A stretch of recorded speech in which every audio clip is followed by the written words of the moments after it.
आपण आता बघणार आहोत की पाण्यात तरंगणाऱ्या वस्तू आणि न तरंगणाऱ्या वस्तू. पेनीचं ढक्कन बघूया. तरंगलेला आहे. दगड बुडालेला आहे. कंपास पेटी मधलं कर्कटक बुडालेला आहे. शॉर्पनर आपल्याला वाटतं की तरंगतं. बघूया, शॉर्पनर पण खाली गेलेला आहे. खडू, नाना,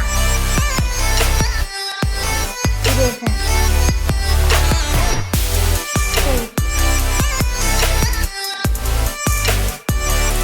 या ह्याच्यात पेन्सिल,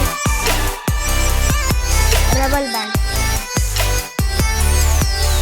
कागदाचे तुकडे तरंगलेले आहेत. या ह्याच्यात पेन्सिल, पेनीचे ढक्कन, कागदाचा भुस्सा व लाकडी भुस्सा, रबर बँड तरंगलेला आहे. पेन्सिल, लाकडी भुस्सा, पेनीचे ढक्कन,